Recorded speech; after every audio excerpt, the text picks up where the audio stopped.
Boa noite a todos. Sejam bem-vindos a mais essa aula, aliás, a primeira aula do curso. Estou entendendo que é a primeira, não é isso? Então, é um momento, eu diria, histórico, não é? Estamos dando início a um projeto que eu acredito vai abençoar muito a vida de vocês, que é a preparação, discipulado e treinamento de líderes e de pessoas que desejam se desenvolver espiritualmente, intelectualmente na Palavra de Deus. Abrindo essa série de estudos, nós teremos hoje a palestra sobre a interpretação da Bíblia. E o meu objetivo nessa palestra é falar a respeito da natureza da Bíblia, o que é a Bíblia, por que nós precisamos interpretá-la, e alguns pressupostos ou princípios, ideias que nós precisamos ter em mente para que possamos interpretá-la corretamente. E no final eu tenho algumas sugestões de livros para aqueles que desejam estudar mais esse assunto. Então esse é o nosso projeto, vamos ver se nós conseguimos cumpri-lo dentro do tempo que nós temos aqui. Nós vamos ter uma palavra de oração e em seguida vamos ao trabalho. Nosso Deus, te damos graças pela oportunidade de nos reunirmos como teus filhos para refletir a respeito da tua revelação, a Bíblia, e de que maneira, Senhor, nós devemos entendê-la. Ajuda-nos nas nossas limitações, para que no meio das dificuldades nós possamos nos aperceber da verdade revelada e nos apropriar dela pela fé, para que te sirvamos aqui nesse mundo de maneira agradável a ti. É o que nós te pedimos no nome de Jesus. Amém. Muito bem. A primeira coisa que nós precisamos abordar é exatamente essa questão. Por que é preciso interpretar a Bíblia? Ela não é a palavra de Deus? Ela não foi dada por um Deus inteligente, um Deus sábio, poderoso, que tinha como objetivo se fazer conhecido das suas criaturas? Não deveria, então, a leitura, a compreensão e a interpretação da Bíblia ser coisas naturais, fáceis? Bom, a história, na verdade, é outra, não é? A gente, basta dar uma lida na história da interpretação da Bíblia, ou na própria história da igreja, e se verá que, ao longo dos séculos, determinados textos suscitaram diferentes interpretações, às vezes contraditórias, díspares, causando confusão e divisão e surgimento de denominações, de grupos, de linhas, de tendências dentro da própria igreja. Então há alguma coisa na Bíblia que não a torna assim tão evidente, ou tão simples, ou tão clara, podemos dizer, ao leitor ou marinheiro de primeira viagem.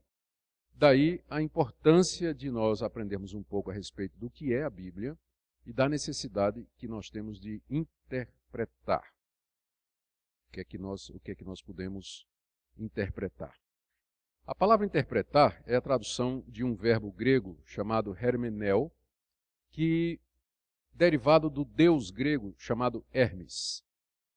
Na mitologia grega se acreditava que havia Zeus, que era o pai de todos os deuses, que morava num panteão, morava numa mansão celestial, cercado de outros deuses que eram seus filhos, e que quando Zeus queria falar, então ele mandava Hermes, o deus mensageiro, trazer a sua palavra para os moradores do mundo.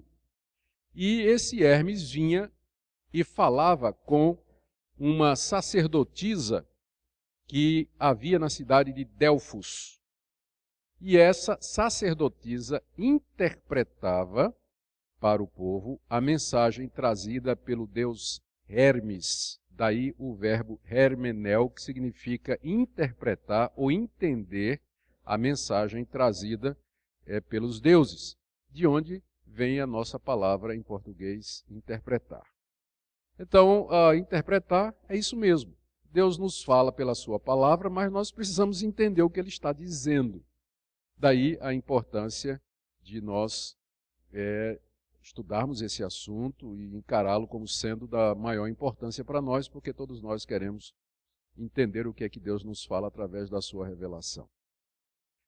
Há duas coisas na Bíblia que tornam a interpretação natural, necessária. A primeira delas é o distanciamento entre a Bíblia e nós causado pela sua natureza humana.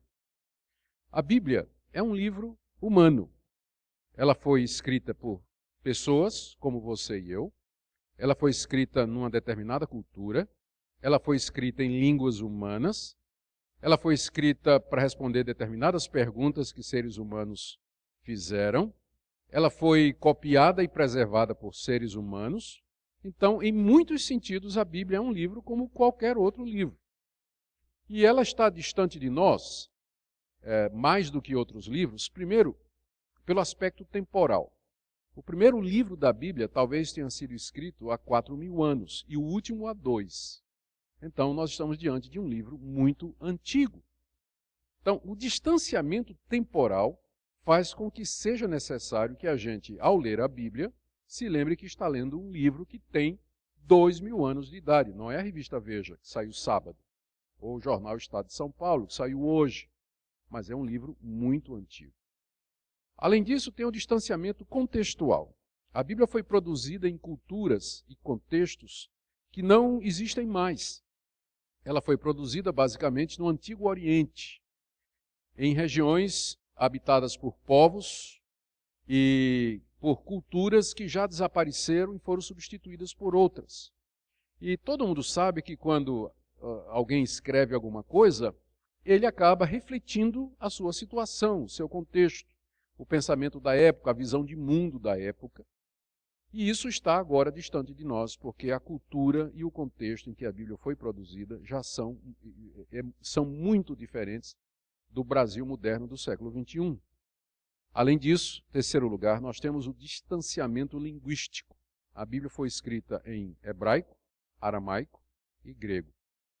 E em variações ou tipos desses idiomas que não se falam mais hoje. O hebraico moderno, o Yiddish, é diferente do hebraico bíblico. O hebraico que se fala em Israel não é necessariamente o hebraico que você encontra na Bíblia. Aramaico é uma língua praticamente morta. Dizem que tem algumas tribos perdidas lá pela Ásia que ainda lembram o que é essa língua. E o grego que se fala hoje é o grego demotike, que é diferente do grego koiné, em que a Bíblia foi escrita. Então, é um livro antigo, escrito numa cultura antiga, em línguas que são praticamente mortas e que exigem, por isso, tradução. É preciso que alguém estude essas línguas e que possa entender o seu significado e traduza para a linguagem em que nós somos nascidos, a linguagem que a nossa língua mãe. E por cima de tudo, para tornar a situação ainda mais complicada, todos os autores da Bíblia já morreram. Então veja como isso complica. Se o reverendo Sérgio, quando tivesse me convidado para estar aqui, ele tivesse dito, a aula será às 8, eu poderia pegar o telefone, ligar para ele e dizer, reverendo, 8 da manhã ou da noite? Não é isso?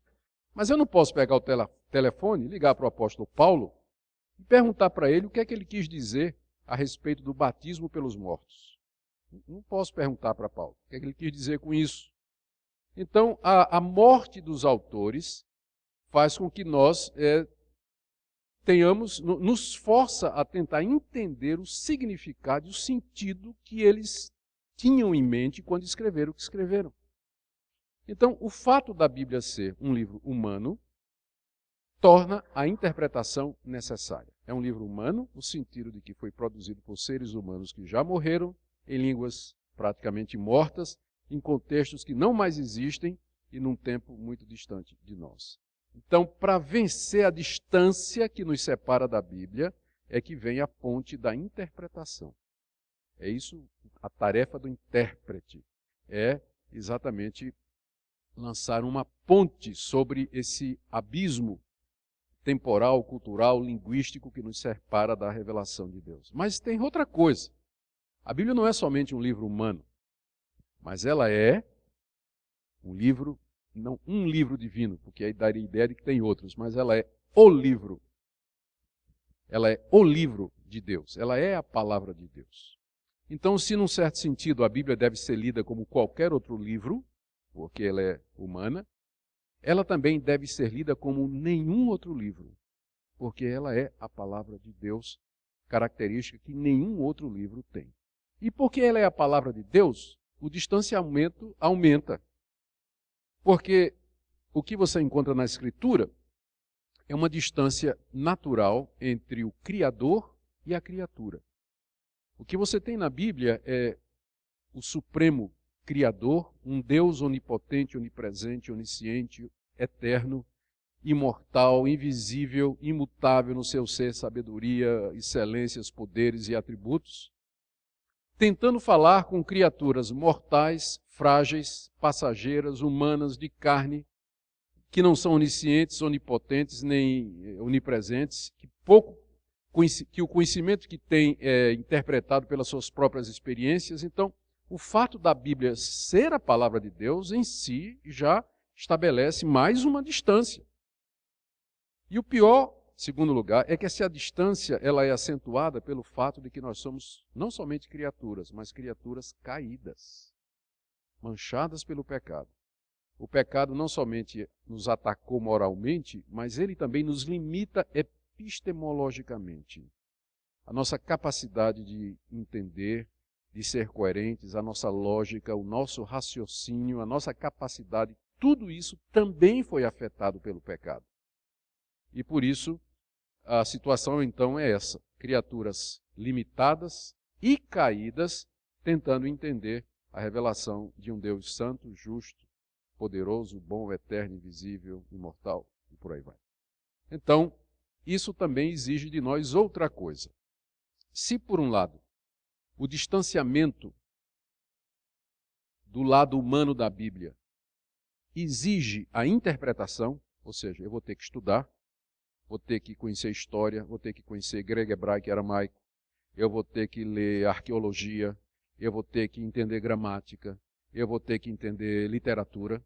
Então, para interpretar a Bíblia, você vai ter que ralar. Isso é exigido pelo lado humano da Bíblia. Por outro, porque ela é o livro de Deus, você vai ter que orar, para que você possa entender o que é que Deus está querendo lhe dizer. E sabe qual era o lema de Calvino? Em latim, orare et labutare.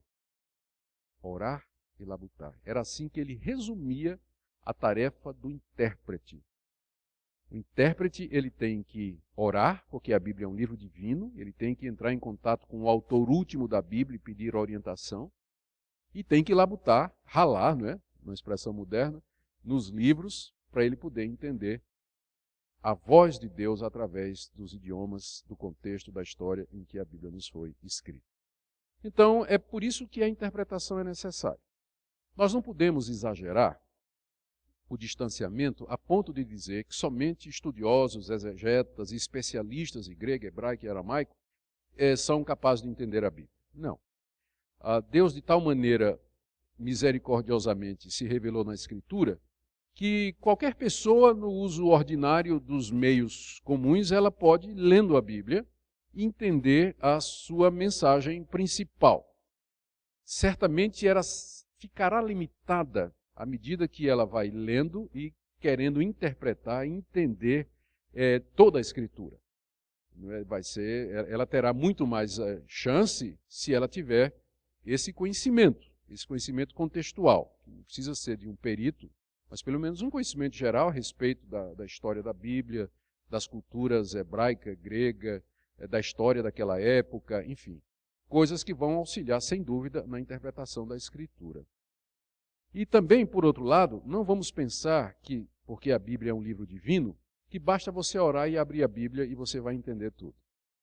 O Espírito Santo não costuma ensinar grego por revelação. Se você quer aprender a Bíblia nas línguas originais, você vai ter que comprar uma gramática, fazer um curso de grego e vai ter que ralar. Você pode ser uma pessoa muito piedosa, mas você não vai aprender grego da noite por dia orando. Então, as duas coisas são necessárias para que nós possamos interpretar a Bíblia da maneira correta. Piedade uma vida de comunhão com Deus, santificação, buscando a vontade de Deus, e, por outro lado, esforço e dedicação para tentar entender a revelação do nosso Deus. Outra coisa que eu preciso esclarecer aqui, continuando, é essa afirmação de que a Bíblia é verdadeira. Essa é uma característica dos cristãos históricos, ou os cristãos de linha reformada, como nós. Nós recebemos a Bíblia como a palavra de Deus, e porque Deus é o autor da Bíblia, ela é inerrante, ela é infalível, ela é verdadeira em tudo que ela afirma. Não tem erro na Bíblia. Mas ao dizer isso, eu preciso esclarecer algumas coisas. Quando a gente diz que não tem erro na Bíblia, nós não queremos, por exemplo, dizer que na transmissão das cópias da Bíblia, erros não se introduziram, porque se introduziram. Nós temos 5.000 manuscritos do Novo Testamento, mais ou menos hoje, e aparecendo mais, à medida que novas descobertas são feitas. Esses manuscritos consistem de, às vezes, livros inteiros da Bíblia, a coleção dos evangelhos ou das cartas de Paulo, ou às vezes fragmentos, pedaços de livros da Bíblia, ou lecionários que são leituras ou textos escolhidos para serem lidos durante o culto, né, muito antigos. E quando você compara, você percebe às vezes que tem diferença de palavra, às vezes a frase está invertida, às vezes uma linha inteira falta, ou às vezes a mesma linha está duplicada. Então, por que isso aconteceu? É porque depois que os autores bíblicos escreveram, os textos começaram a ser copiados pelas igrejas. Naquele tempo não tinha imprensa como tem hoje, não tinha máquina Xerox, não tinha celular que você tira a fotografia e passa por e-mail, né, para outra pessoa. Era tudo copiado na mão. E ao copiar um texto na mão, por mais cuidadoso que a pessoa seja, ela pode cometer erros básicos, copiar a mesma linha 2 vezes, omitir uma linha, pensar que você lê uma palavra e colocar outra, completar lacunas, onde você encontra, por exemplo, Jesus, então porque você está acostumado a chamar Jesus de Jesus Cristo, você copia Jesus Cristo. Cristo não estava no original, mas aparece na cópia. Então, erros desse tipo existem nos manuscritos que nós temos. Por isso que existe uma ciência chamada manuscritologia, que é liderada por peritos especialistas que se dedicam a comparar essas cópias, esses manuscritos, analisar a procedência deles, a qualidade deles, a época em que eles foram escritos, classificá-los em famílias e assim chegar o mais próximo possível dos originais, que nós não temos mais. Nós não temos mais o original escrito da carta aos Romanos, não temos mais o original do Evangelho de Marcos. As cópias mais antigas que nós temos, elas datam do Antigo Testamento cerca de 100, 150 anos antes de Cristo, e do Novo Testamento a partir do 2º século, 3º século. Então, e nenhum deles é o original. São cópias de cópias e de cópias. Pode ser que um dia a gente descubra o original, né? Mas, por enquanto, a gente tem cópia da cópia da cópia. Então, quando a gente está dizendo que a Bíblia é verdadeira, a gente está dizendo que os originais produzidos pelos autores inspirados por Deus, eles não tinham erro nenhum. Mas à medida que as cópias foram sendo feitas, apareceram então aqui e acolá algumas dessas diferenças. A boa notícia é que essas diferenças, elas são mínimas. Os estudiosos aí nos asseguram de que não chega a 5%. De toda a Bíblia, essas partes sobre as quais eles têm dúvida se pertencem ao original. E quando você vai dar uma olhada nesses 5, 7%, preposição, troca de preposição, inversão em vez de Jesus Cristo, Cristo Jesus, em vez de dizer observar, tem o verbo ver, troca um sinônimo, ou erros assim sem maior importância. E os que têm maior importância, eles não afetam qualquer doutrina básica da Bíblia Sagrada. Então, por exemplo, tem muitos manuscritos antigos que não têm o final do Evangelho de Marcos, onde está falando aquela parte de em meu nome falarão línguas, pegarão em serpentes. Na verdade, os manuscritos mais antigos não têm o final de Marcos. Marcos termina no capítulo 16, verso 8. Não tem, o 9 em diante não tem. E esse final só aparece em manuscritos do século VI, VII para cá. Então, como é que a gente faz com isso aí? Alguns acham que isso não quer dizer absolutamente nada. Apenas que aquelas cópias que faltavam no Evangelho de Marcos, elas foram preservadas exatamente porque eram cópias ruins, ninguém usava, por isso não se gastou. Não é? E que as que têm o final de Marcos, que é a correta, elas foram sendo gastas e copiadas, de maneira que as mais antigas são do século VI e VII. Então, há diferentes interpretações. Mas mesmo que o final de Marcos, vamos supor, não tenha sido escrito pelo Marcos, inspirado por Deus, ainda assim, a doutrina, a teologia que você encontra ali, você encontra em outras partes da Bíblia. Então, num certo sentido, não faria falta, porque você não afeta nenhuma doutrina principal. Então, quando eu estou dizendo que a Bíblia é inerrante, tem que lembrar disso, a inerrância é restrita aos autógrafos, aos originais. Mas, graças ao trabalho da crítica textual, a gente pode ter certeza quase que absoluta do original, mesmo que a gente não tenha as cópias. A segunda coisa que a gente precisa saber é que os autores bíblicos, embora inspirados por Deus, eles não receberam conhecimento pleno e onisciente acerca do mundo ao escreverem. Por exemplo, o autor Moisés, quando ele escreve lá em Levítico, e a relação das aves impuras, ele coloca o morcego. Não comereis destas aves. Aí vem urubu, falcão, corvo, tal, e o morcego. Então, a gente sabe hoje que morcego não é uma ave. Mas na época de Moisés, tudo que tivesse asa e voasse era ave. Então Moisés escreveu com o conhecimento da época.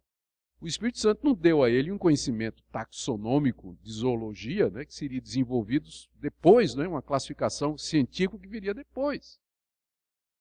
Então, quando os autores bíblicos, por exemplo, eles dizem assim, o sol se levanta no ocidente, percorre toda a extremidade do céu e se põe no oriente, eles estão dando a impressão de que eles pensam que a Terra está fixa e que o sol é que se move. Não é? E foi somente há alguns séculos atrás que nós descobrimos que é o contrário. Não é? Na verdade, não é a Terra que é fixa se o Sol se move em torno dela, mas o contrário. Mas na época de Moisés e dos autores bíblicos não havia esse conhecimento. E além do mais, eles estavam falando da perspectiva da observação, porque quem está na Terra, para quem está na Terra, quem se move é o Sol, né? Então a Bíblia ela não foi escrita na linguagem científica. Eu quero dizer isso porque, mesmo que os autores bíblicos eles foram inspirados por Deus e disseram toda a verdade, tudo que eles escreveram é verdade, todavia a linguagem deles é a linguagem da fenomenologia da época. Eles não receberam um conhecimento onisciente, eles não eram oniscientes para saberem todas as coisas. Por isso que é às vezes perigoso você tentar transformar a Bíblia num livro de ciências.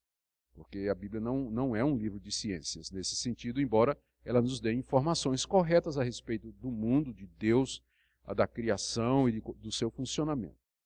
Terceira coisa, nós temos que admitir que há partes difíceis de entender na Bíblia.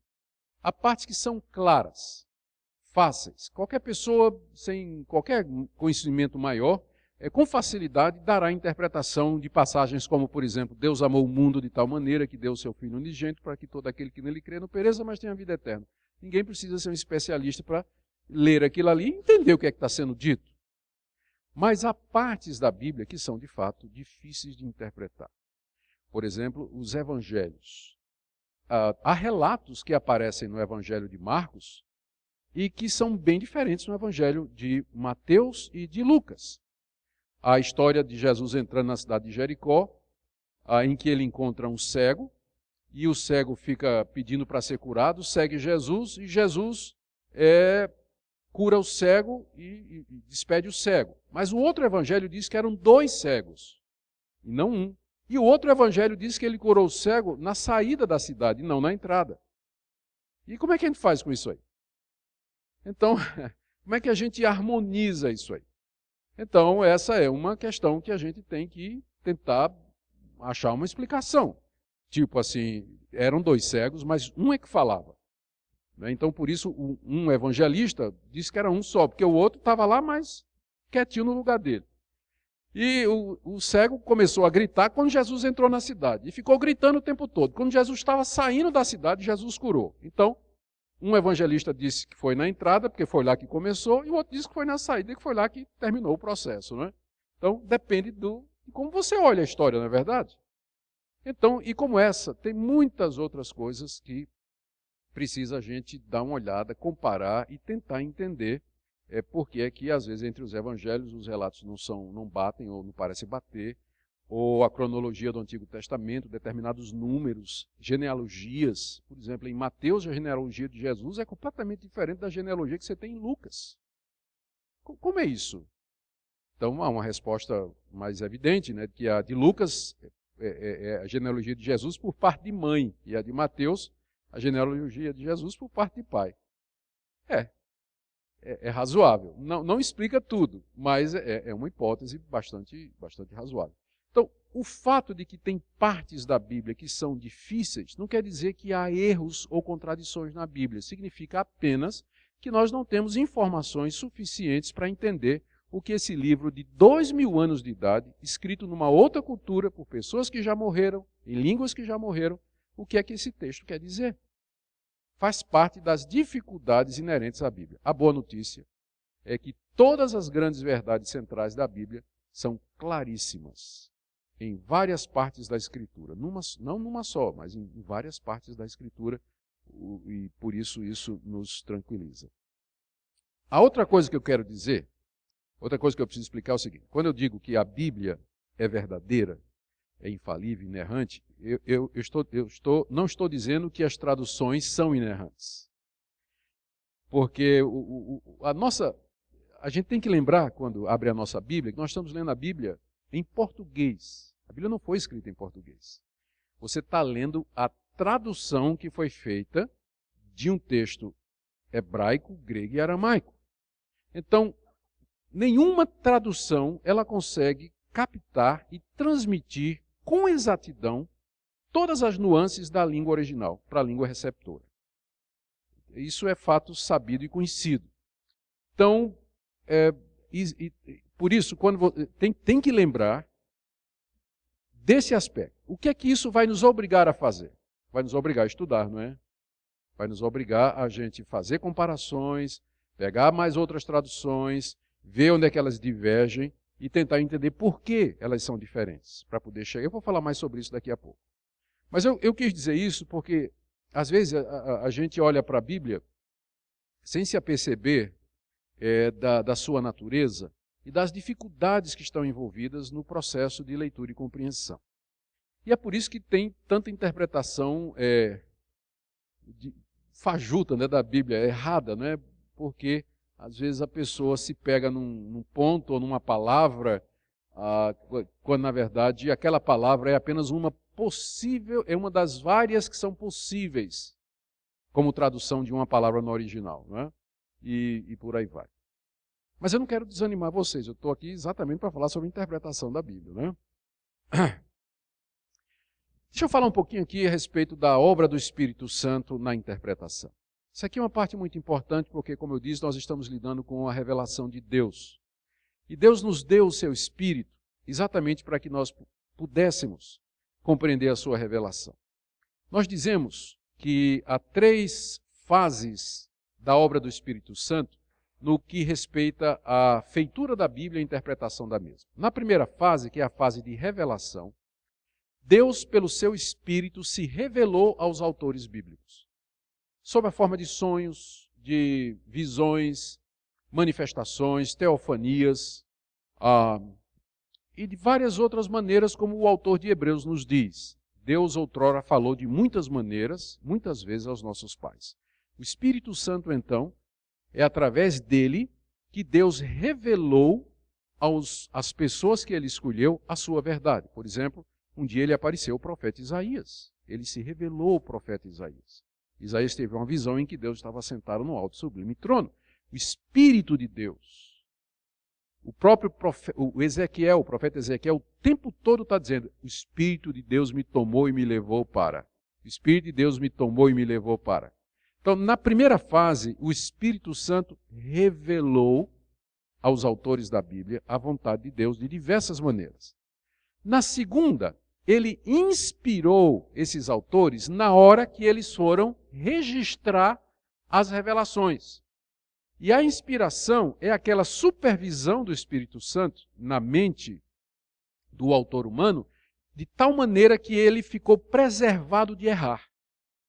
Ele, fora daquele momento, ele cometia erros como qualquer outra pessoa, mas naquela hora que ele estava registrando a revelação, ele estava sendo inspirado infalivelmente pelo Espírito Santo, de tal maneira que o registro é a própria palavra de Deus. Ele escreveu exatamente o que Deus queria que ele escrevesse. Essa é a segunda fase.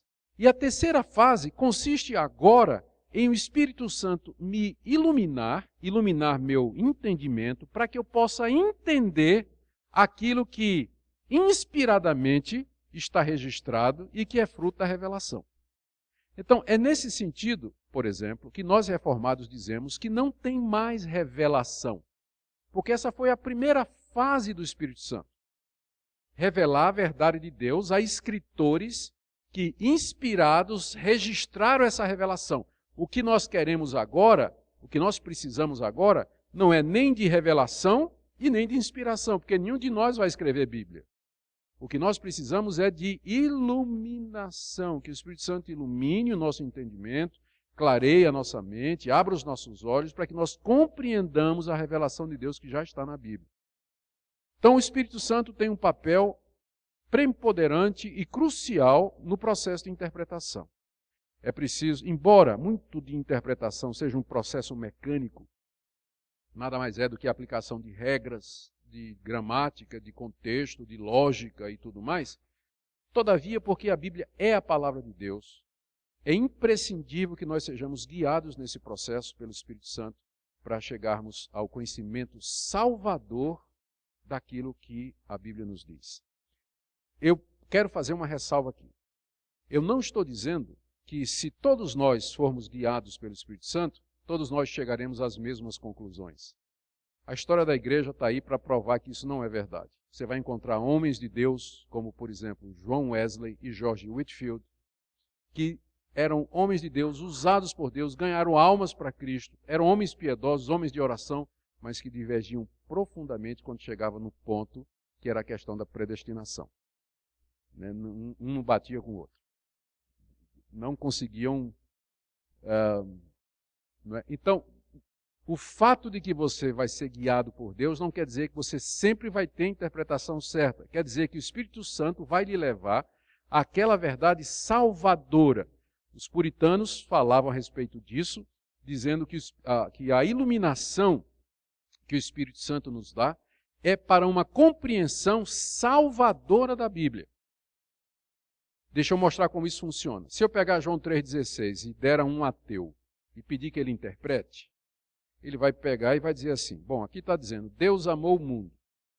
Bom, então, de acordo com esse texto, existe um Deus, eu não acredito nisso, mas existe um Deus, e esse Deus amou o mundo. O mundo aqui, pelo contexto, é as pessoas que moram no mundo.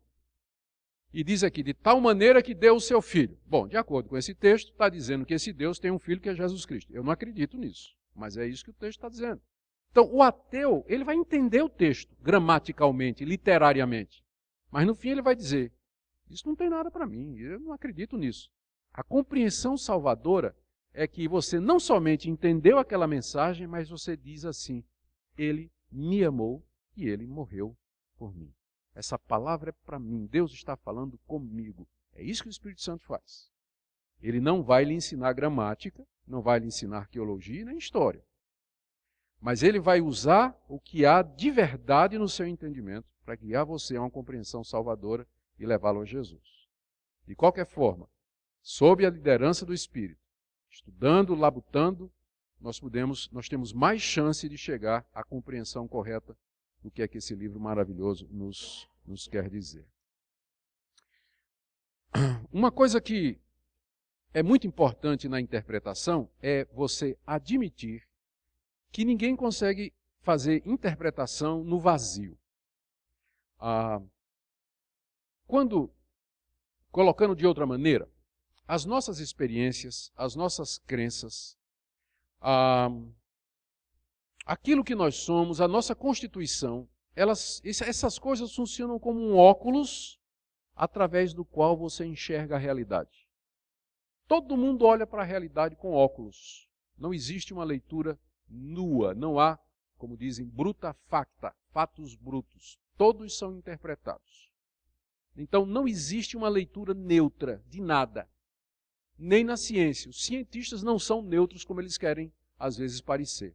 Porque um cientista é uma pessoa que tem crenças, tem pressupostos, tem ideologias, e estas coisas influenciam na leitura e na interpretação.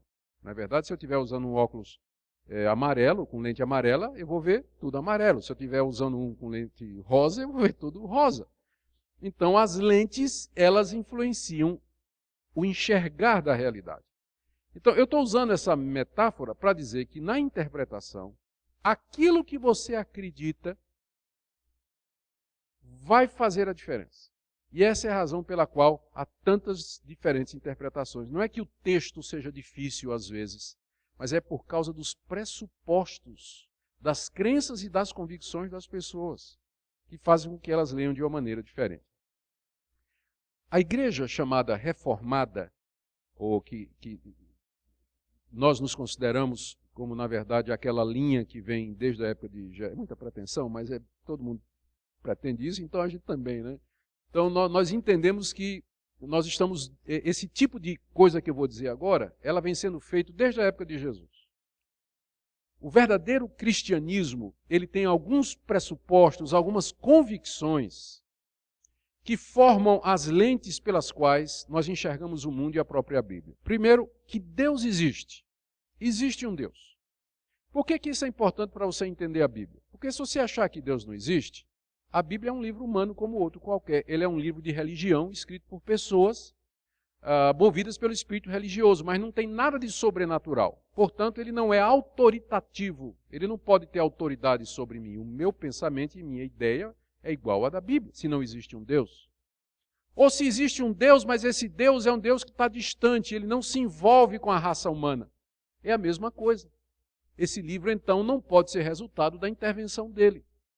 A Bíblia é apenas o registro da fé dos israelitas e da fé dos primeiros discípulos de Jesus, mas não é a palavra de Deus. Então, o primeiro pressuposto básico para você interpretar a Bíblia é você crer que existe um Deus e que esse Deus fala. Esse Deus se revela. Esse Deus se comunica. Então, essa é a primeira coisa. Pode parecer muito básico, mas é extremamente importante. Segundo pressuposto importante é que esse Deus que existe, que se comunica, fez isso na história, não de uma vez só, mas progressivamente, passo a passo, cada vez mais. E a cada vez que ele falava, ele aumentava, ampliava e acrescentava uma nova verdade, ou um pouco mais da verdade, sobre aquilo que ele já tinha dito antes. Então a Bíblia vem num crescendo, começando lá no livro de Gênesis até chegar em Apocalipse. Há um progresso aí. Deus vai se revelando. No Antigo Testamento ele falou em parábolas, em figuras e tipos. Depois chegou o tempo certo, veio Jesus, que mandou os apóstolos que receberam o Espírito Santo e que também entenderam determinadas coisas, escreveram até que João olha e vê a Cidade Santa, terminando. Então há um progresso na revelação. Por que isso é importante? É importante para a gente lembrar que você não pode pegar só uma passagem isolada. Você tem que lembrar que aquela passagem ela está ligada ao que vem antes, ela está em cima do que vem antes e ela aponta para o que vem depois. Então, a importância de você estudar o contexto e de você interpretar e de você não formar uma doutrina ou uma convicção em cima de textos isolados, mas verificar o progresso daquele tema na Bíblia toda. Como é que Deus falou sobre isso? Vamos supor, por exemplo, que você só vai ficar com o Antigo Testamento. Você vai ficar convencido de que o homem pode ter quantas mulheres quiser. Porque os grandes heróis da Bíblia no Antigo Testamento tinham 2, 3, Salomão tinha trocentas mulheres, né? Então, se você pegar só o Antigo Testamento, você vai pensar que aquele é o modelo de Deus para o casamento. Não. Deus foi revelando aos poucos a vontade dele para essa instituição tão importante para a raça humana. E você, quando lê o Antigo, à luz do Novo, você percebe que o plano de Deus sempre foi, no começo, um homem e uma mulher. Até que a morte os separe. Então, mas você precisa ler tudo. Se você ficar só com o Antigo Testamento, você não vai comer carne de porco, não vai comer sangue, você vai queimar as bruxas, você vai apedrejar seu filho teimoso, e, enfim, um monte de outras coisas. Então, mas o Antigo Testamento é apenas o começo, há uma continuidade, há um esclarecimento. Então, a revelação é progressiva. Isso significa que você tem que estudar a Bíblia toda. Você não pode ser... Deus deu 66 livros. Ele não deu um só, não. Deu 66. Então, e numa ordem, não é? Então, é importante que você lembre disso. Uma outra coisa que eu já antecipei quando falei da existência de Deus, é que esse livro é a questão da inspiração e da autoridade da Bíblia. Você tem que... Isso vai fazer toda a diferença. Vamos voltar àquela questão do problema dos evangelhos. Se você acredita que a Bíblia é inspirada por Deus, portanto infalível e inerrante, você nunca vai aceitar uma solução que diga assim: Mateus está certo e Marcos está errado. Qual é o problema? Né? Um está certo e outro está errado. É por isso que são diferentes. Mas você não pode aceitar isso. Por quê? Porque você acredita que a Bíblia é a palavra de Deus. Ela não pode errar, porque se ela errar aqui, quem me garante que ela não errou em 3,16, João 3,16? Quem me garante que ela não errou quando diz que Jesus morreu pelos meus pecados? Então, você não pode aceitar de cara determinadas interpretações que vão lançar dúvida sobre a autenticidade da Bíblia, a historicidade da Bíblia e a sua veracidade. Por quê? Porque você crê na inspiração dela. Você vai procurar uma solução que harmonize as partes, sem lançar uma parte em contradição com a outra. Por exemplo, tem gente que acha que Tiago e Paulo se contradizem, porque Paulo diz que a salvação é pela fé sem as obras, e Tiago diz que a salvação é pelas obras e não somente pela fé. Aí um está dizendo que... Tem gente que diga, inclusive, que Tiago está combatendo Paulo. Mas uma pessoa que diz isso é porque está faltando essa crença aqui, que a Bíblia é a palavra inspirada e autoritativa de Deus. Porque se você crê que de fato é, Paulo e Tiago não podem estar em contradição. Eles estão falando de duas coisas diferentes. A fé que Paulo recomenda não é a fé que Tiago condena. E as obras que Tiago recomenda não são aquelas obras que Paulo está condenando. Estão falando de coisas diferentes. É só você dar uma estudada e ter boa vontade e crer na inspiração que você vai ver como isso se harmoniza sem qualquer dificuldade. Um outro ponto aqui, sim, ainda na questão da autoridade. A importância de você crer na autoridade da Bíblia é que é isso que vai determinar a sua razão de interpretá-la. Qual é o seu propósito de ler um livro antigo, de uma oriental? Para que você vai ler? Curiosidade? De museu? Você não é colecionador, você não é historiador, você não é arqueólogo. Qual o seu interesse em ler a Bíblia? Você só tem um interesse em ler a Bíblia. Porque você acredita que ela é a palavra de Deus e que Deus ali fala autoritativamente e que ali está o que Deus quer para você. Portanto, a Bíblia tem autoridade. Você quer interpretá-la para que você possa obedecê-la. Não é isso? Se você for ler a Bíblia com outra intenção, ela vai se fechar para você, eu lhe garanto. Como Jesus diz, quem quiser saber, vai entender a vontade de Deus. Então, se você vai para a Bíblia querendo ouvir a voz de Deus, se sujeitar a ela e obedecê-la, ela vai se abrir para você.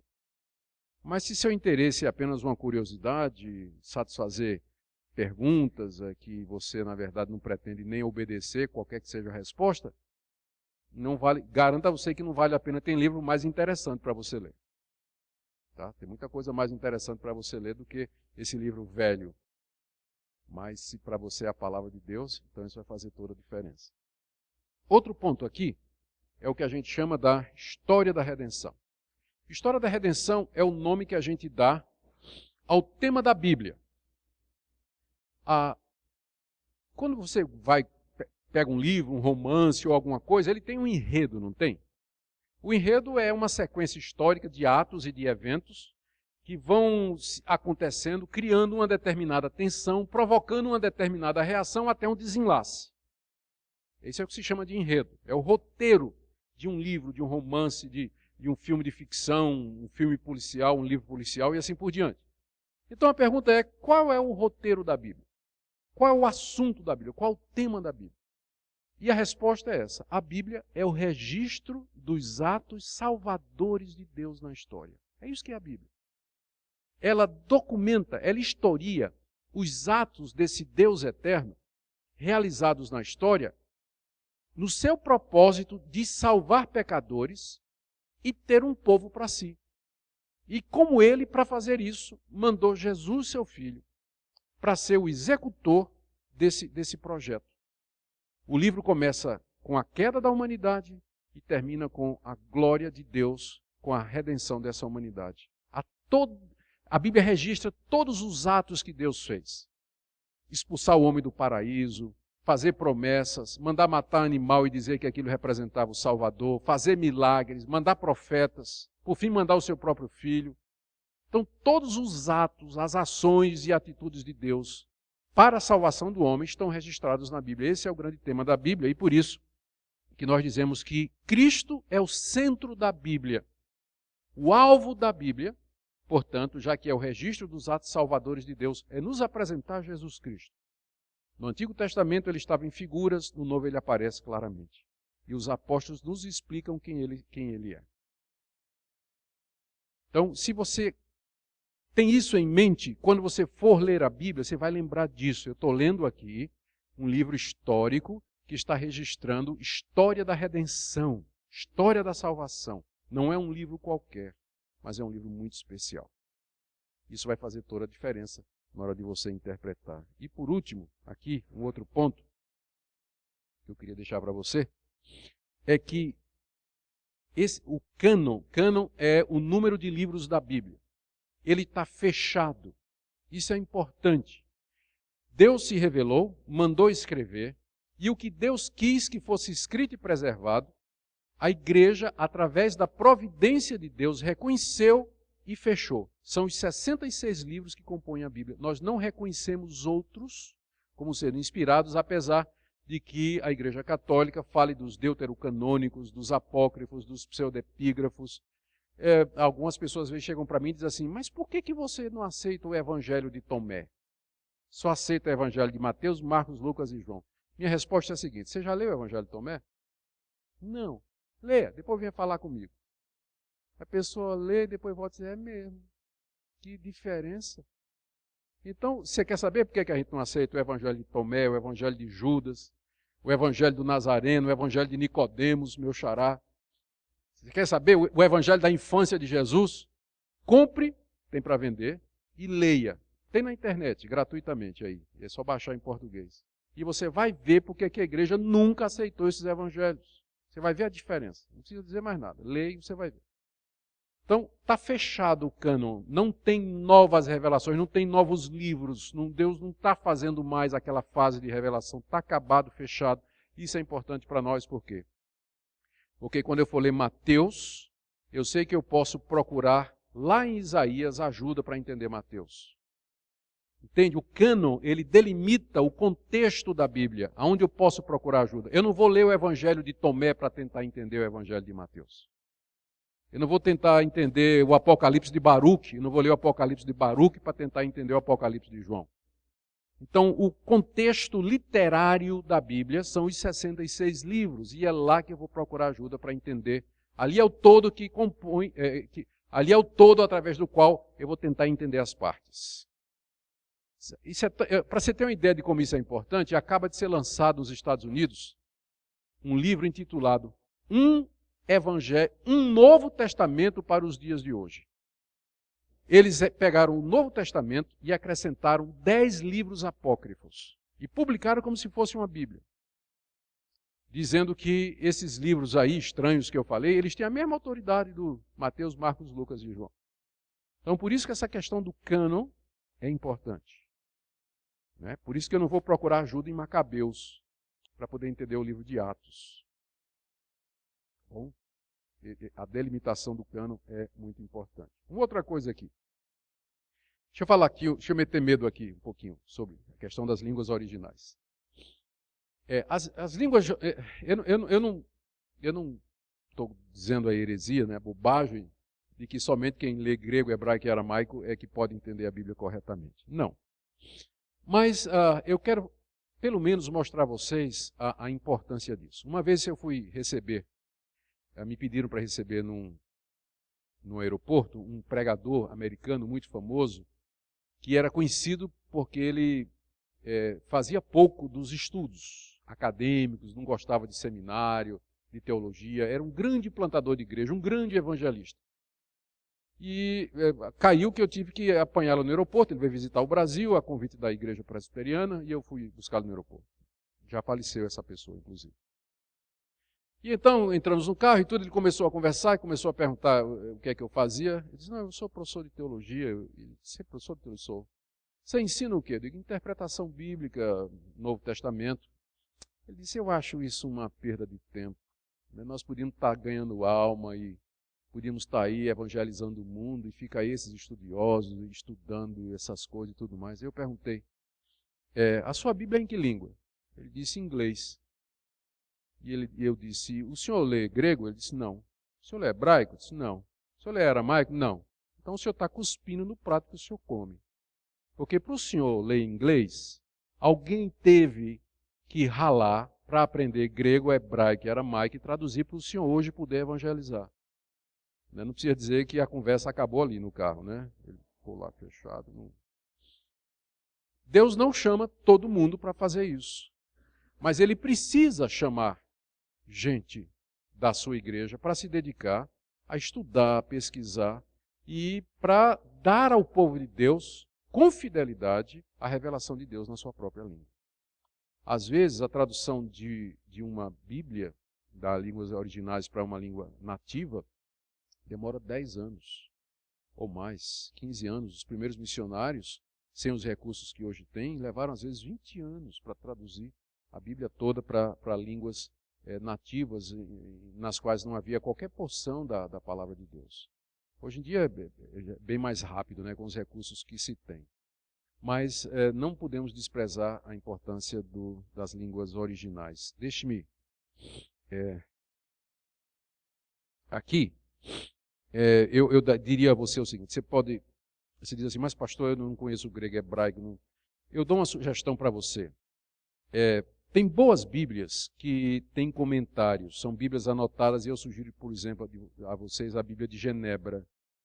É um pouquinho cara, mas ela vale o investimento. Ela tem notas de rodapé explicativas, ela tem recursos que explicam as palavras mais complicadas da língua grega, explica por que há diferentes traduções. Então, o que eu estou dizendo é que não só você tem uma Bíblia, mas tem uma Bíblia que você possa consultar.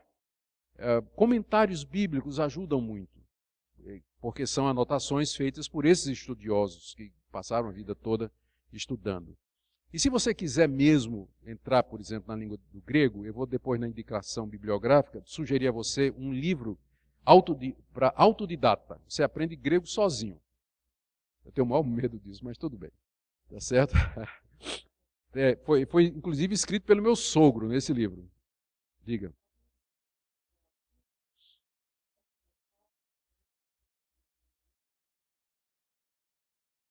Olha, tá vendo? Já está vendendo Bíblia de Genebra aqui. Tá?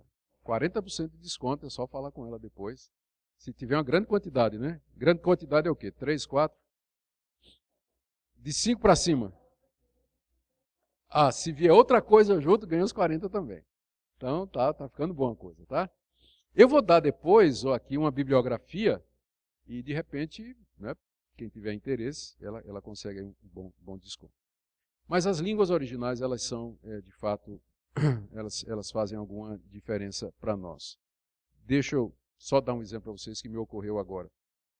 Uma vez eu vi um sermão de um pastor muito famoso, em cima daquela passagem em que Paulo está pregando, eu acho que é o rei Agripa, e que o rei Agripa diz assim, estás louco, Paulo?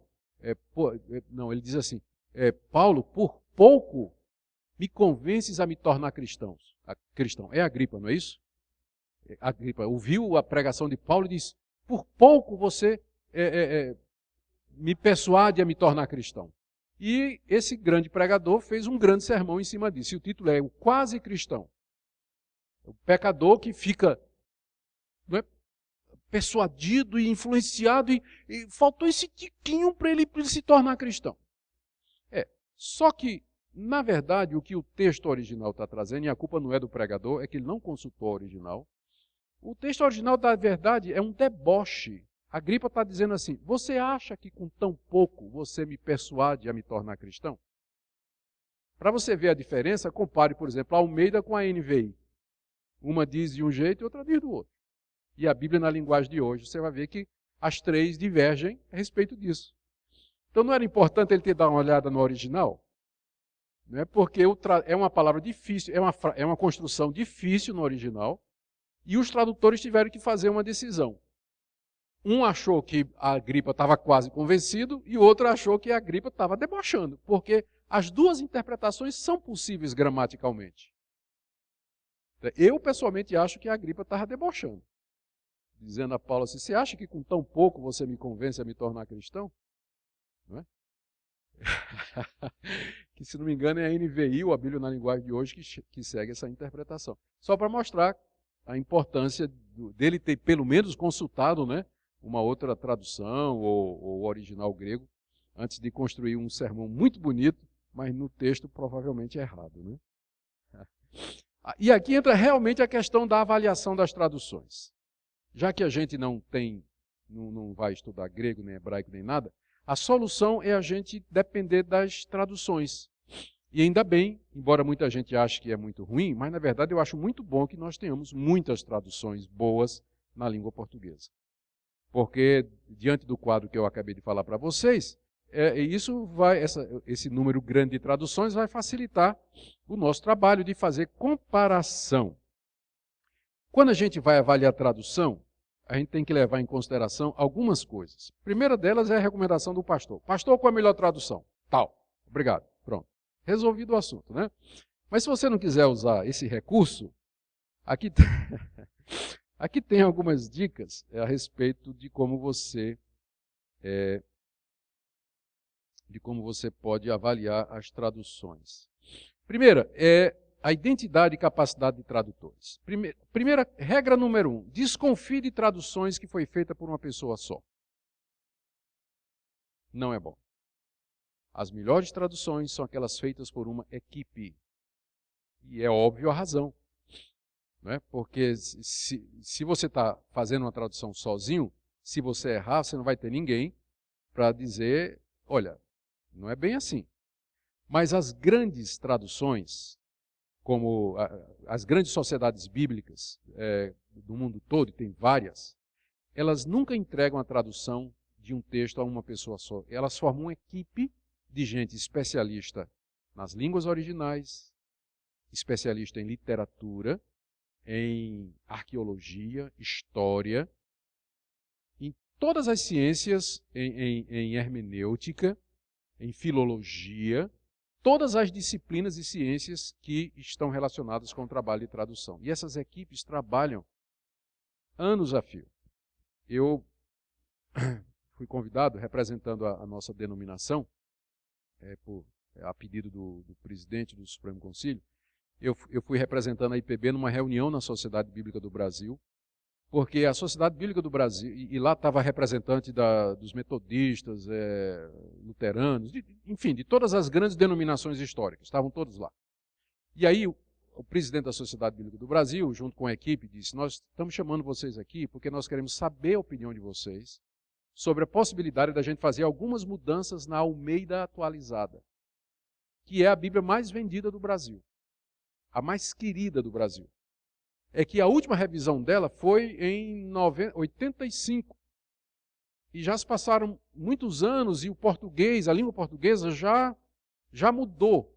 Então lá tem dizendo, Oxalá fulano morrer. Oxalá é um deus da Umbanda. Então, esta coisa é proibida. Coisa, ninguém fala coisa hoje, né? É coisa, né? Então eles estavam querendo fazer uma revisão da Almeida, que eles disseram que duraria uns 3 anos, mas eles queriam a aprovação das grandes denominações históricas para mexer naquela que é a Bíblia do Brasil. Então é um trabalho sério. Então a primeira coisa que você tem que fazer quando vai avaliar uma tradução é quem traduziu? Quem foi o comitê? Quem patrocinou isso aí? Então é bom você saber isso aí. Segunda coisa, qual foi o texto usado como base da tradução? No Novo Testamento, eu vou exemplificar no Novo Testamento. No Novo Testamento, depois que aqueles estudiosos comparam os manuscritos e faz todo aquele trabalho, eles percebem que há, na verdade, duas linhas de texto. Você pode classificar todos aqueles textos em duas categorias. Um que eles chamam do texto crítico e outro que eles chamam do texto receptus ou texto recebido ou majoritário. Um é mais antigo, mas tem poucos manuscritos representando. O outro é mais recente, mas tem a grande maioria dos manuscritos. E esses textos, eles, como eu disse, divergem entre si 5%. Mas aí, como você não sabe disso, você está lendo, por exemplo, Almeida, Romanos 1, na nova versão internacional, aliás. Você está lendo Romanos 8:1 na nova versão internacional e diz assim: portanto, agora já não há condenação para os que estão em Cristo Jesus. Aí você pega Almeida corrigida e vai ler, e Romanos 8 diz assim: portanto, agora já não há condenação para os que estão em Cristo Jesus, que não andam segundo a carne, mas segundo o Espírito. Opa! Aí você olha de novo, peraí. Tem uma frase inteira que está na Almeida e que não está na NVI. Por quê? Resposta. A NVI usa o texto crítico. E a Almeida corrigida usa o texto grego majoritário. E esse é um dos pontos em que eles divergem. Romanos 8:1. É maior no texto majoritário do que no texto crítico. Aí você fica arrancando os cabelos, né? Dizendo, estão me enganando, né? Ou então é um erro aqui, ou qualquer outra coisa assim. Não, é porque há dois textos gregos principais. E as sociedades bíblicas no Novo Testamento utilizam ou um ou outro. Eu vou dizer quem utiliza o que daqui a pouco. Outro exemplo. Se você ler na nova versão internacional, 1 de João 5, 7 e 8, diz assim: há três que dão testemunho, o Espírito, a água e o sangue, e os três são um. Se você ler na Almeida corrigida, diz assim: três são os que dão testemunho no céu. Aparece a palavra no céu aí. O Pai, a palavra e o Espírito Santo. E esses três são um. E continua: e três são os que dão testemunho na terra, o Espírito, a água e o sangue. E esses três concordam em um. Tem uma frase inteira falando da Trindade na versão corrigida que não aparece na NVI.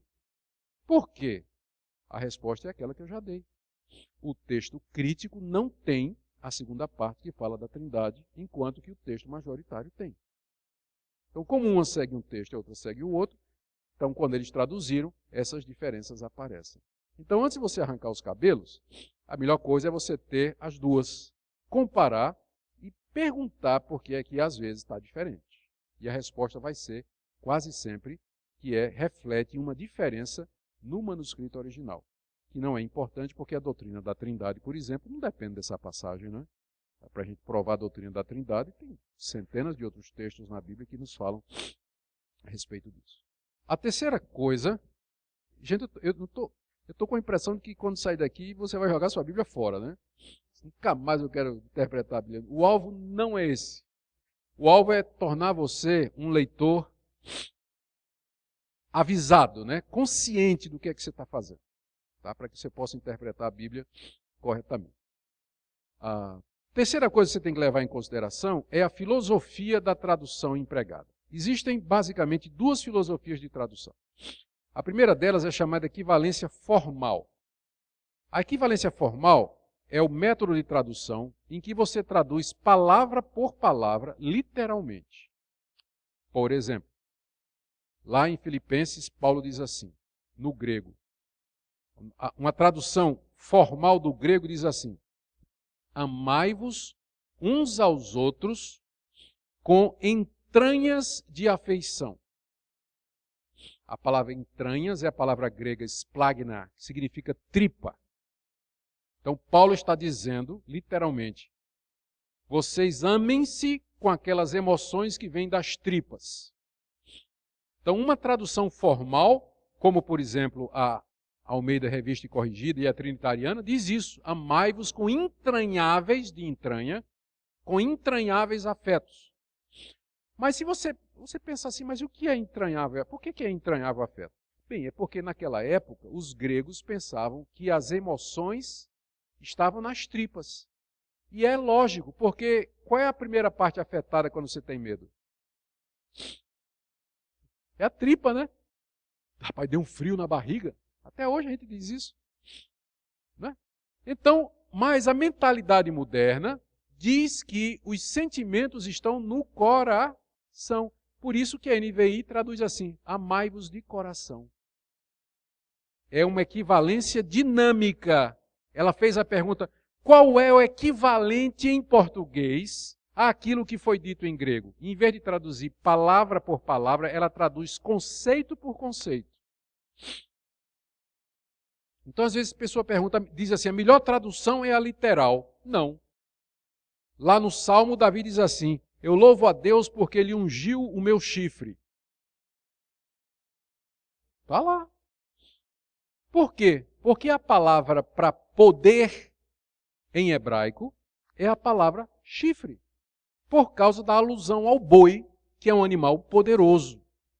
Só que aí você vai encontrar, as traduções mais antigas falam disso aí, o chifre do poder, que as versões que usam a equivalência dinâmica traduziram: eu louvo a Deus porque ele me dá forças. Porque é isso que Davi quis dizer.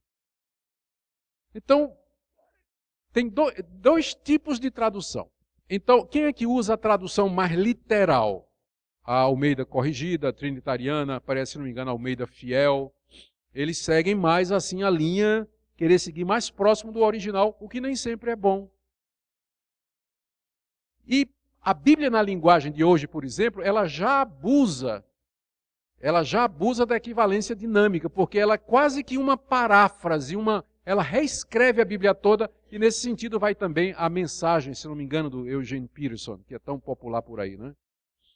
É a tradução de um homem só, usando a equivalência dinâmica. Então, se alguém me pergunta, recomenda? Eu disse, não recomendo. Você pode ter assim para consulta, mas não como a sua Bíblia de leitura, de meditação e de estudo, porque não está qualificada para isso. Né?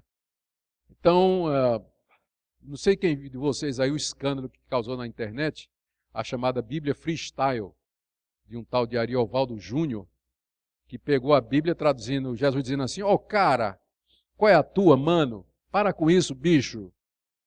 Traduzindo assim a Bíblia, né? Foi uma maior confusão na internet, gente a favor, gente contra, né?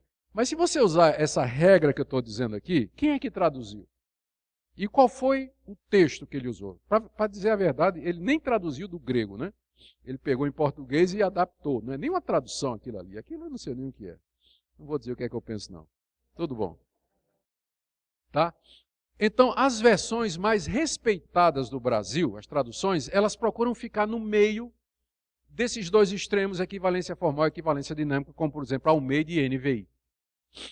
Então, a Almeida e a NVI, elas ficam ali no meio.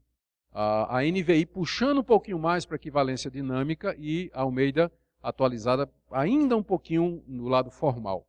Mas basicamente são as duas Bíblias mais usadas no Brasil hoje, não é? E eu creio que elas são as de melhor qualidade no que diz respeito à filosofia de tradução, a qualidade dos intérpretes e tudo mais. Minha sugestão é que você tenha várias versões para comparação. Eu tenho várias versões. Eu tenho várias. Eu tenho um programa, há programas de computadores disponíveis, aí, que tem 80, 90 versões da Bíblia. É claro, não só em português, mas em inglês, em alemão, francês, holandês. E se você arranhar um pouquinho essas línguas, aí fica bom espanhol, aí dá para você vendo e fazendo comparações, e isso vai ajudar bastante essa questão das traduções. Deixa eu falar aqui mais um pouquinho, meu tempo está acabando já, né? É até que horas, pastor? Já acabou, né? Gente, eu quero só correr aqui. A questão do gênero literário. O gênero literário é É o nome que se dá ao tipo de literatura que você está lendo. Novela, poema, poesia, história, são gêneros literários. E cada gênero literário tem que ser interpretado de uma maneira diferente. Uma parábola não pode ser interpretada como você interpreta uma narrativa. Não é isso? Vou dar um exemplo de como isso é importante. O livro de Jonas. O que é o livro de Jonas? O livro de Jonas narra a história de como aquele profeta fugiu da ordem de Deus no navio. Deus mandou uma tempestade, veio um grande peixe, engoliu, ele passou 3 dias lá no fundo do mar, da barriga do peixe. Ele era tão ruim que o peixe não aguentou, vomitou na praia. E Jonas então foi para Nínive pregar o evangelho. A pergunta é, qual é o gênero literário de Jonas? Jonas é história ou Jonas é uma parábola? Ou uma lenda? O que é aquilo ali? Então, veja como isso é importante para determinar a interpretação. Se para você aquilo ali é histórico, então você vai ler aquilo como história, como fato acontecido, e você vai procurar entender o que é que Deus estava querendo dizer e transmitir com aqueles atos que ele realizou e que estão registrados no livro de Jonas. Mas se para você aquilo é uma história, é uma parábola elaborada por alguém, a sua pergunta vai ser, então, qual era a intenção daquela pessoa em elaborar aquela parábola? Qual era o ponto que ele queria dizer? Que a gente tem que amar os inimigos? Então, a definição do gênero literário já vai determinar a sua interpretação.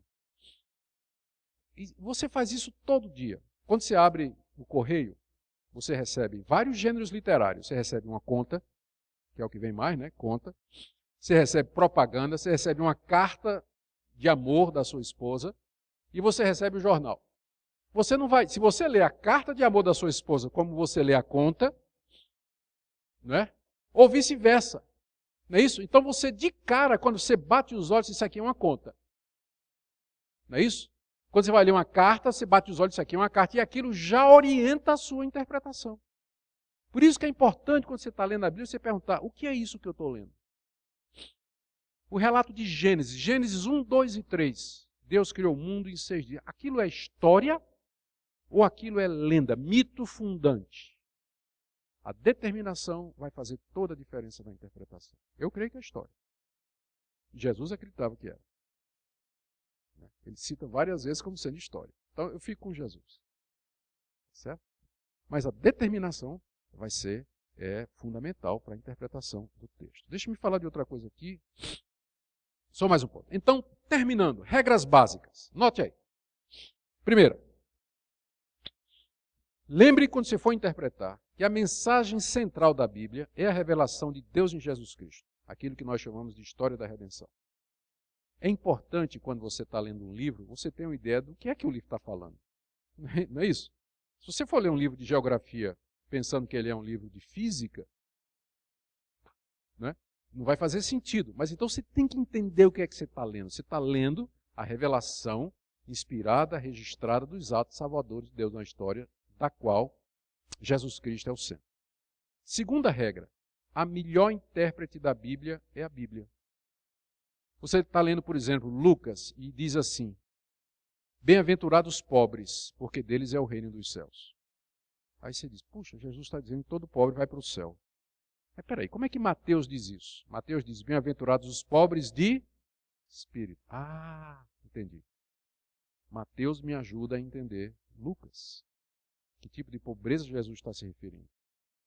É a humildade, né, que é chamado no Oriente de pobreza espiritual. Eu sei que em português tem outro sentido, né, mas no Oriente o pobre de espírito era o humilde. Ao contrário do altivo, né? Então, Mateus me ajuda a interpretar Lucas. Então, essa é a regra número 1, chamada analogia da fé. Ou seja, a Bíblia é a sua melhor intérprete. Quando você encontrar uma passagem complicada, procure achar outras passagens que lancem luz naquela passagem mais obscura. Então, essa é a regra de ouro. A Bíblia é a sua melhor intérprete. Outra, o Antigo Testamento é interpretado pelo Novo. Você não é judeu, você é cristão.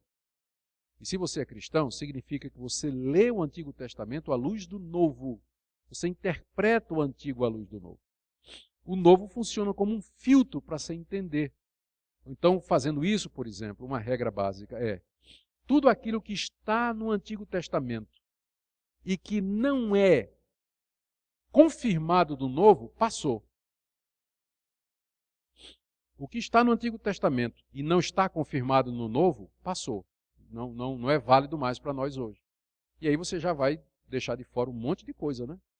E vai deixar do lado de dentro um monte de outras, que são confirmadas no Novo Testamento. Então, você tem que ler o Antigo à luz do Novo, sempre, porque é essa a sequência da revelação. Tá? Você agora tem a revelação completa, você olha agora do fim para o começo. Olha do fim para o começo. Outra regra. O texto quer dizer o que o seu autor quis dizer. Pode parecer um truque, mas não é não. Deixa eu ilustrar. Pega a parábola do bom samaritano. Aquela parábola diz assim, que um homem descia de Jerusalém para Samaria e no meio do caminho os salteadores bateram nele, deixaram ele ferido à beira da estrada e foram embora levando tudo. Passou um sacerdote, olhou, fez de conta que não viu, passou um levita, olhou, fez de conta que não viu. Aí veio um samaritano que não falava com os judeus, são dois povos inimigos, mas o samaritano viu o coitado do judeu espancado e aí se apiedou dele, botou bálsamo nas feridas dele, colocou sobre o seu jumento, levou para uma hospedaria, deu 2 dinheiros lá, 2 denários ao dono da hospedaria e disse: cuide dele até que eu volte. Não é isso? E aí você pega essa parábola e faz a seguinte interpretação. O samaritano, o judeu que descia significa o homem perdido. Os salteadores é o pecado. E você fica lá à margem da estrada, é o homem que caiu em pecado. O levita e o sacerdote significa a lei que não pode salvar. O bom samaritano é Jesus, que derrama seu sangue, o vinho, nas feridas, levanta a pessoa, o ferido, o novo nascimento, coloca em cima do jumento, que é o evangelista, e leva para a estalagem, que é a igreja. E diz para o dono da estalagem, que é o pastor: tem aqui 2 moedas, que é o batismo e Santa Ceia. Cuida dele até que eu volte, segunda vinda. Qual o problema com essa interpretação? Tem alguma coisa errada na interpretação? Não, porque não está correto, não é essa a história da redenção. Mas a pergunta é essa: quando Jesus contou essa parábola, o que é que Jesus queria dizer? Quando você lê o contexto, aí você descobre. Alguém chegou para Jesus e disse assim: quem é o meu próximo?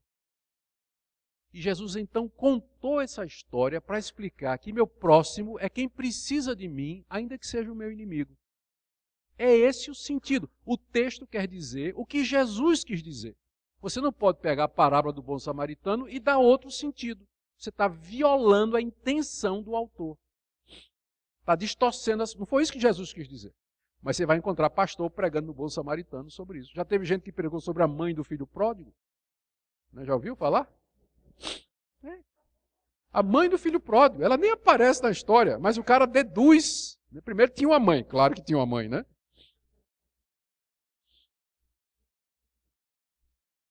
Então, o texto quer dizer o que o autor quer dizer. Sua primeira pergunta, quando você está interpretando a Bíblia, é o seguinte: o que é que Jesus quis dizer?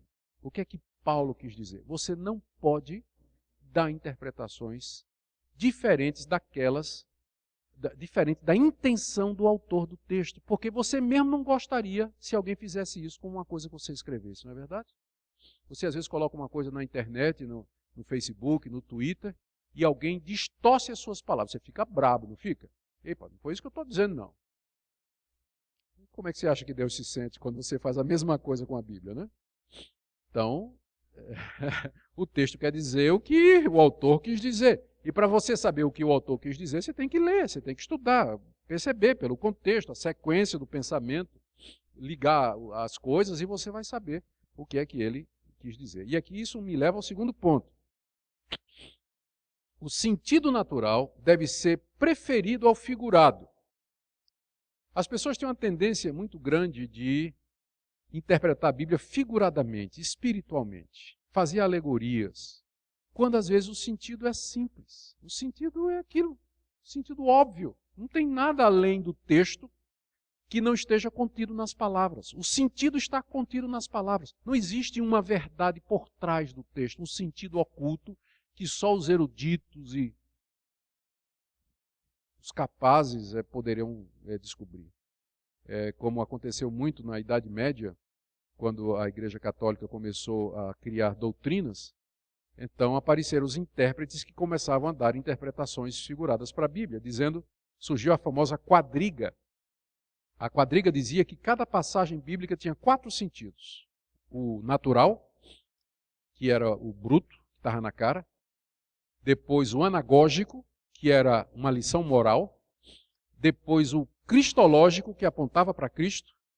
E o espiritual, que era o que tinha a ver com a minha salvação. Então, por exemplo, quando encontrava a palavra Jerusalém, Jerusalém significava, primeiro, a capital de Israel, segundo, a igreja que está no céu, terceiro, o meu lar celestial quando eu morrer, e quarto, significa a maneira que eu devo andar nesse mundo. Mas quando Mateus escreveu Jerusalém, ele quis dizer tudo isso? Não. Quando ele escreveu Jerusalém, estava se referindo à capital de Israel. Então tem muita gente que vai ver sentido espiritual, né, na Bíblia, que não tem. Orígenes, que foi um dos primeiros a fazer isso, um cara do século III, se não me engano, quarto ou segundo, por aí. Orígenes, ele comparou a Bíblia ao corpo humano, ao homem, dizendo assim: da mesma forma que o homem é corpo, alma e espírito, a Bíblia tem 3 sentidos, equivalente ao corpo, alma e espírito. O corpo é o texto, a letra que mata. Mas o sentido verdadeiro é o espírito, que está lá dentro escondido, e só os espirituais podem conhecer. A Bíblia é um livro fechado que só os espirituais podem conhecer.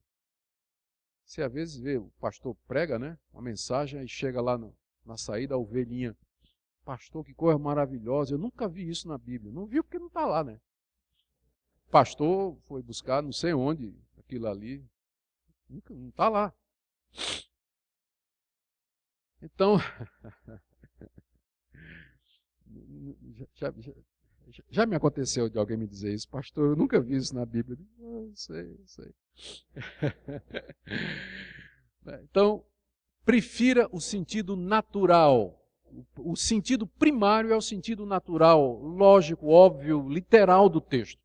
Quando o sentido literal for impossível, então a segunda opção é o espiritual. Por exemplo, Jesus disse: eu sou a porta. Se você interpretar literalmente, não faz sentido. Jesus não é uma porta de madeira. Logo, segue-se que Jesus está usando uma metáfora. O sentido é figurado. Então, a primeira tentativa sempre é sentido literal. Se não funcionar, se for absurdo, então é provável que você está diante de uma símile, de uma metáfora, de uma parábola, e aí você vai procurar pelo contexto para saber qual é o sentido que melhor cabe aí. Bom, cada texto, outra regra, olha, cada texto tem apenas um sentido, mas muitas aplicações. Cada texto tem só um sentido, não adianta procurar muito sentido, ele só tem um, que é aquele pretendido pelo autor, mas ele pode ter muitas aplicações. Salmo 23, o Senhor é meu pastor, nada me faltará. Qual o sentido disso aí? É um sentido só, que Deus cuida de mim como um pastor cuida das ovelhas, ponto.